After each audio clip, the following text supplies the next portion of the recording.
Hello, this is Mrs. Huntley. This is Module 6, Lesson 1, Scatter Plots and Data. You should have a supplemental packet that has a green cover, and on the front of the green cover it says Scatter Plots and Data. Now it says Unit 11 on it, but this is actually our district's Module 6. So on the back of the cover page, it's green, or it's colored, and I want you to create your own Cornell notes here. And your essential question for this lesson is, how can I use scatter plots to help me understand data?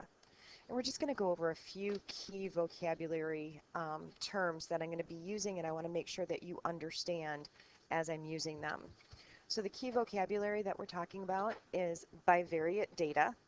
And what bivariate means, let's break down the word. Bi means two, variate, variables, two variables. So data with two variables. Not, actually when you hear the word, you're like, what?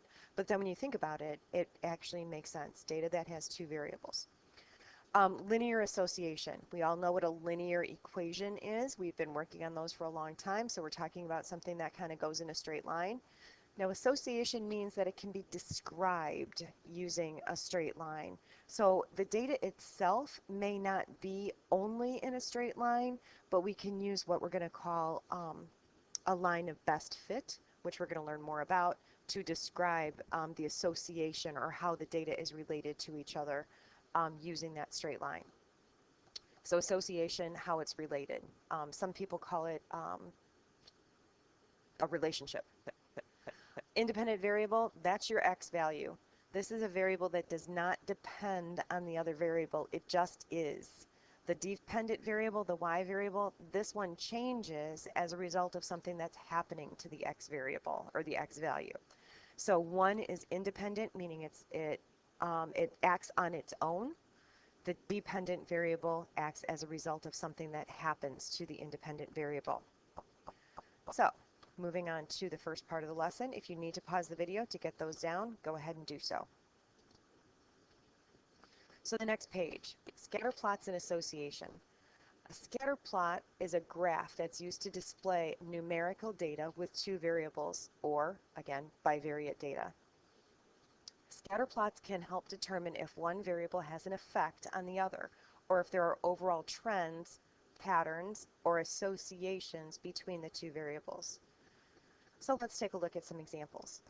Susie went to the mall and surveyed shoppers to see how many items they'd purchased and the total amount of money they spent at the mall. She created the scatter plot below. So this is her number of items, that's your x variable, and the total amount spent is dependent, or is it dependent on the number of items sold? That's what this data is going to help us try to figure out. So if you bought one item, perhaps you spent $40 or perhaps you spent $90. So that's how you would read this type of a graph.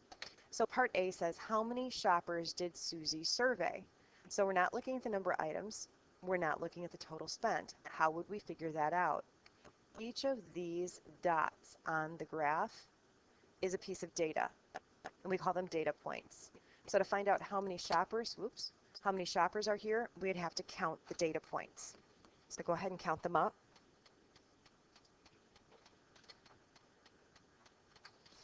And there are 16 dots on the graph. So there are 16 shoppers surveyed.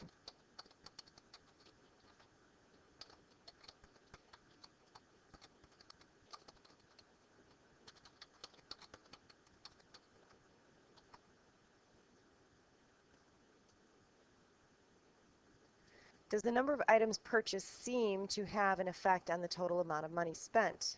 Explain. So let's see. If you spent one, I already started talking about this. If you spent one, or if you bought one thing, you spent somewhere between $40 and $90. Well, if you bought two things, you only spent between $20 and $50. Maybe those were like a different mall store that's less expensive or something. I'm not sure. Three things, look, we're at $80 to $140 spent. Four things, again, we're a little bit lower. Five things, we're at 80. Six things, six things we're kind of going up. Seven things we're going up. Eight things we're definitely going up. 10 things we're going up. So generally speaking, the amount that you spend, people who bought more items spent more money. Thought I had this all typed out already, and apparently I didn't.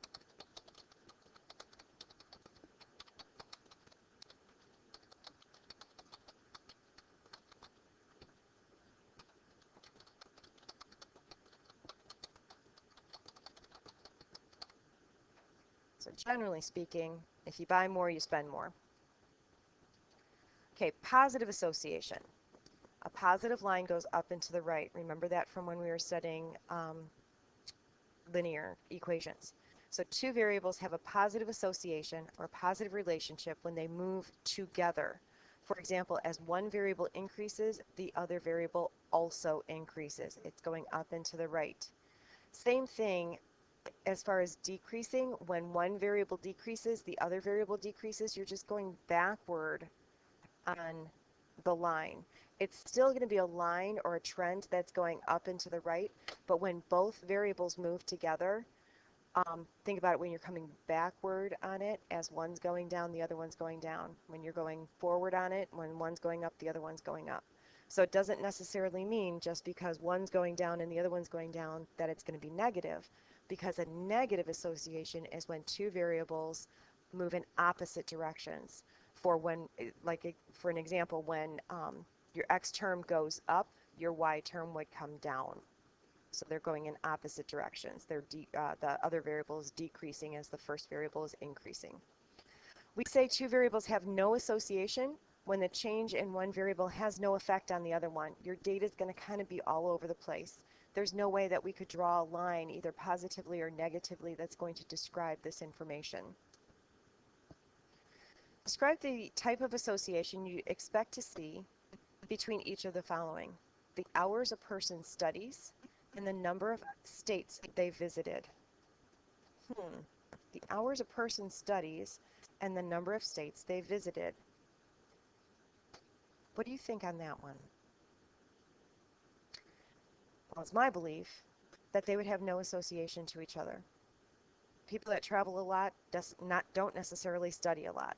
Maybe, but I would think generally speaking, there's not going to be a strong association at all there. How about B, the hours a person studies and their grade on an exam?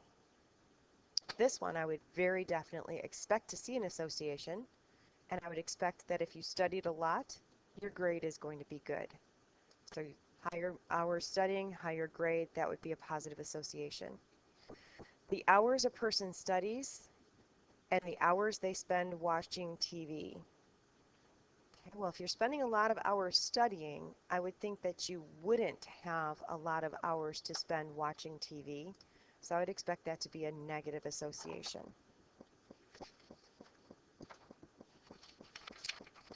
Okay, next page.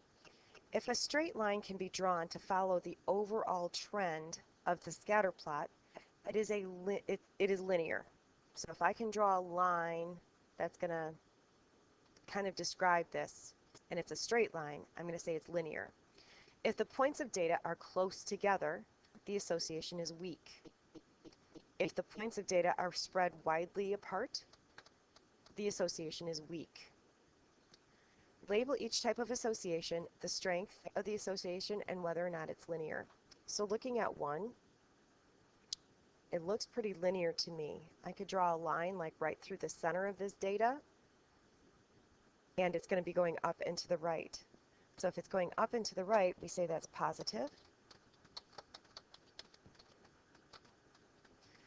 Now the data points are pretty close together. It's pretty tightly packed. So I'm going to say it's strong, a strong association.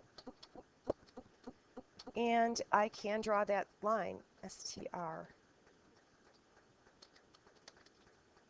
So I'm going to say it's linear. So it's a positive, strong, linear relationship. Oh, I don't know how to get that. Here we go. 2. Again, it's linear, but see how my data points are more widely spread out here than here? They're pretty tightly packed together here. So I'm going to say that this is positive, weak, linear.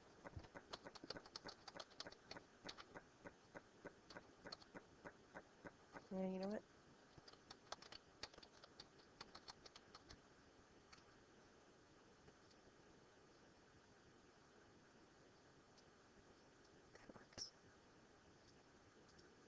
Okay, now the next one. I can't draw a straight line. My data kind of bows or bends. So this is not going to be linear. So it's positive. It's generally speaking going up and to the right. It's strong. They're pretty tightly packed, but it's nonlinear.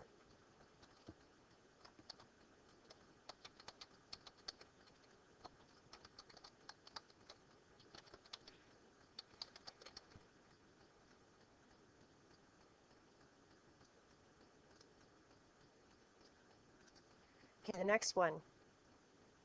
The trend is going down and to the right. The dots are pretty close together. And I could draw a line here. The next one, I would go ahead and label that one. I'm going to just talk about these next two, and then I'm going to pause the video for you to label them. Again, we're going down and to the right, but a straight line is not going to describe this data very well. Again, it kind of bends as it goes around. And my data points are pretty far apart here. I mean, not super far apart, but in comparison to this one, they're a little bit farther apart. So I would say that this is negative, weak, nonlinear. And what do you think this one's going to be? Go ahead and pause the video and label the rest of these up.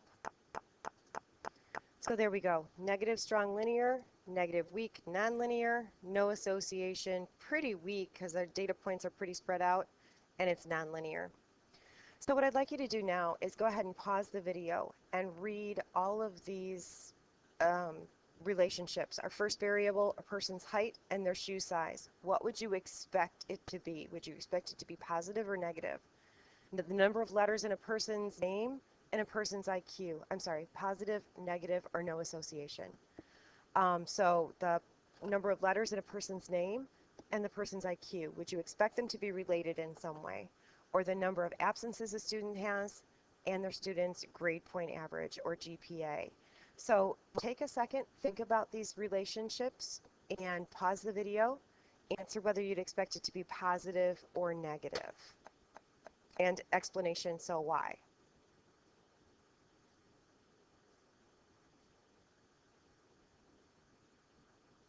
Okay, a person's height and their shoe size, I would expect it to be positive.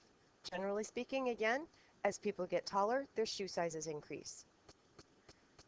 The number of letters in a person's name and the person's IQ. Do people with really long names, are they born smarter? I don't think so. There's no association. One thing has absolutely nothing to do with the other. The number of absences a student has and the student's GPA. Well, again, generally speaking, if a student misses a large number of days, their grades go down. So negative would be the relationship, generally speaking, although there are people who can miss a lot of school and they're really good about making up their missed work and they keep their grades up. So it doesn't always hold true. In 8 through 10, match each scatter plot with possible descriptions down below. So we've got this scatter plot, which this is a positive or a negative association. Right, it's a negative association. Then we have this scatter plot, and it's a positive association. And then we have this one, where it doesn't look like there's any association. So which of these might match to those? The temperature outside and the total gallons of gas sold at a gas station, the size of a home and the cost of the month for utilities of the home. Utilities are like your electricity, your heat, your gas for the stove, that kind of thing.